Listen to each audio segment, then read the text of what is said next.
everyone, and happy Tuesday. Well, most of us have been going through anxiety for the last couple of years. Some of them have already been burnt out. We read all these news, employees retention, all these issues happening. So today's session, we wanted to focus on burnout. While we're not going to go into all the details of what is burnout, but what we're going to focus is on how yoga can help all of us from getting to the point where we say, oh, I'm burnt out, I don't want to do anything. Well, that's why we have Danae. Danae is a yoga teacher who has been helping specifically women for the last 15 plus years, preventing them from getting burnt out. So namaste, and thank you so much, Danae. Namaskaram. Thank you, Amita. I am honored to be here and share a little bit about yoga. First of all, yoga is for everyone, every age, stage, shade. And specifically, when you are burnt out, when you are feeling worn out, frazzled, and stressed, maybe the thought of getting to a yoga class and spending an hour or longer on a mat, while it would be the best of medicines for you to go for, it could be the furthest thing from your mind. So make it simple, right?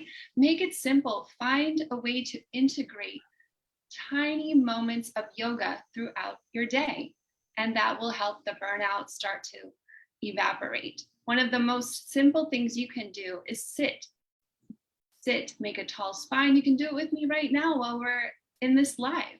You can sit at the edge of a seat of your chair, lengthen up through your back, place your palms on your thighs. If you feel comfortable closing your eyes, do so. And notice your breath. How is it that you're breathing in this moment? The breath is the gift of life. The breath is an indicator for when things are funky, right? And so when we learn how to harness the power of the breath, simply by noticing, are you breathing in through the nose or in through the mouth? Now there's pranayama in yoga. That is a Sanskrit word for breathing techniques, modulating the breath. But at its simplest, most basic essence, it's noticing how you're breathing in the moment. And then with pranayama, we can make it fancy, right? You can inhale deeply for a count of 4. And then you can exhale completely for a count of 4. We call that samavriti, 1-to-1 ratio breathing. We can start with a count of 4. If 4 seems a little bit too much, you can try 3. If 4 seems like not enough, you can go 5, right? That's the flexibility of it. So yoga not only can help you be flexible in body, but also in mind, how you approach things, reducing them down to their purest, simplest essence with the breath, bringing awareness to your breath. Okay, so that's great. But I think what I want to do is go a little bit more deeper into a day-to-day use, right? So what type of pranayama? Deep breathing, we understand that deep breathing is important, but pranayama has so many different type of breathing techniques. So we want to understand the different breathing techniques as well as the type of poses. Are there specific poses that we should do on a daily basis to help us prevent the burnout? And the second question is, if somebody is already burnt out, reached that stage, what should be the sequence for them? Because they are at a different stage than someone who is not trying to get at that stage, right? Right. Okay. So one of my favorite practices that is very simple to do, doesn't require any props, only a wall. So you're at home or in your office, you can take this pose. It's called Viparita Karani, or legs up the wall. In fact, if you're in your living room, you could do legs up the couch cushions if you wanted to, right? So the hardest part about getting into the pose is tossing your legs up the wall. Once you're there, you can have your arms apart from the body, palms to the ceiling. That allows the shoulders to roll back, the heart to be open. And again, you can close your eyes. And I would work on 3 to 5 minutes. Set your timer on your phone, put it in do not disturb, so you can avoid any distractions from notifications. And you can also have your legs straight up the wall, or you can have your knees slightly bent. If you're taking the legs up the couch cushions, your knees are bent, so you're supported from the back of your knee to your heel. And again, your arms are open and apart from the body. This is a mild inversion. It's highly rejuvenating, right? So we are always walking around on our feet. Our feet take a beating every day. Why not take a load off? Take your legs up the wall. As far as pranayama is concerned, since we're in the pitta season, the summer season, the hot heat, kala, the time, I would recommend sheetali and sitkari. And I'm happy to do it, all right? And it works with the mouth. And so sheetali, I like because you have to create a smile, which you can have an inner smile or an outer smile as you're doing it. You place the tongue to the back of the teeth, and you take the breath in through the mouth, and then exhale through the nose. So once again, and then you exhale through the nose. And I'd recommend 7. Pause, notice how you feel. Now with this pranayama, you may notice the sensation of jala, which is water, another Sanskrit word, forming and pooling in the mouth. This is also a really excellent indicator for how well you are hydrating.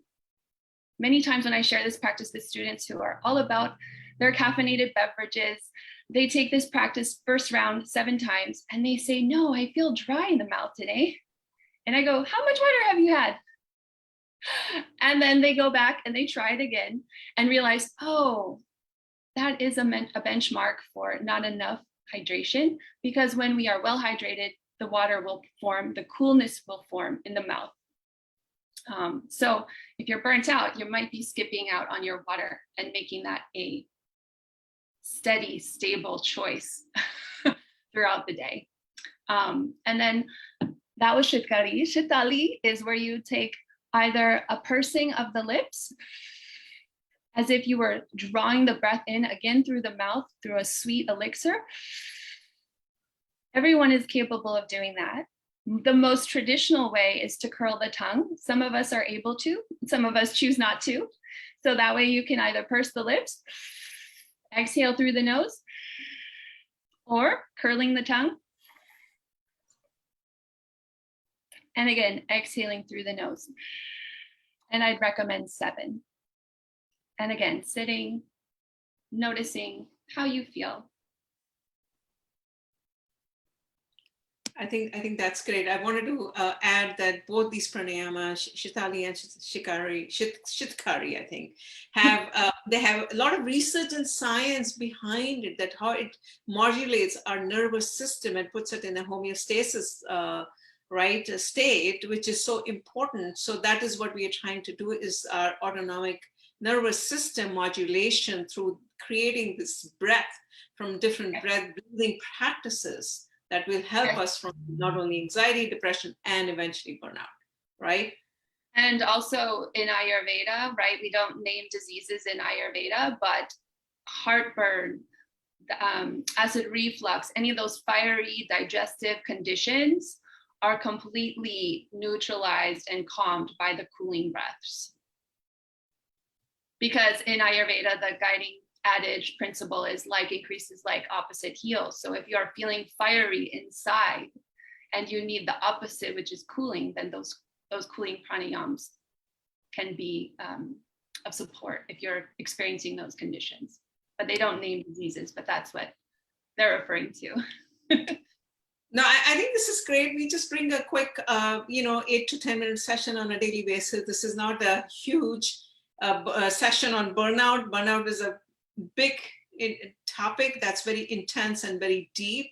The idea is to give people some simple practices that they can do by themselves on a daily basis. Like today we shared with you legs up the wall, sheetkari and sheetali pranayama, that at least these 3 practices, try them and see how you feel. That was the intention for today's session. With that, namaste. Thank you so much, Danae. Anything else you'd like to add before I wrap up the session? Yes, just one more thing. If you are a novice at meditation or you struggle like me with meditation, then I would invite you to incorporate movement in the meditation. So while you're still seated in meditation, we don't lay down to meditate, that because that invites sleep. You can simply, with the breath, inhale, make a big gesture, extend the arms out, And as you exhale, draw the palms back in towards the heart. And for some people, that really helps keep them steady and focused, much like using a mantra. Satnam might help people, but incorporating the breath and the gesture can help you find the stillness and the peace that comes with meditation. Beautiful. I know I have a problem sitting still and meditating. I think most of us have, we cannot all go to the Himalayas and become monks. I mean, I have a lot of. Yes, we are householders. We have to adapt the practices. I think it's a fine line between honoring the roots of yoga and honoring the actual traditions, but also we are not rishis. We are not the sages in the caves. We have to nurture children. We have to go to work. We have to do all these things, but we can still reap the benefits of these practices if we just make them a little bit more refined for our times. And it's still honoring the roots, but a little bit of tweaking, making it acceptable and also practical that you do it. That's the whole point. Not keeping it on the shelf. You integrate it. Well, thank you so much. I think these are very simple practices all of us can do at home. We are bringing all these things together in a holistic wellness platform that we have created with a lot of love. So keep supporting us. We are over 250,000 followers every day, with everyone supported, like yourself and all the supporters out there. We are marching along to help holistic wellness a priority and advocacy throughout the world. With that, thank you. Namaste. Thank you.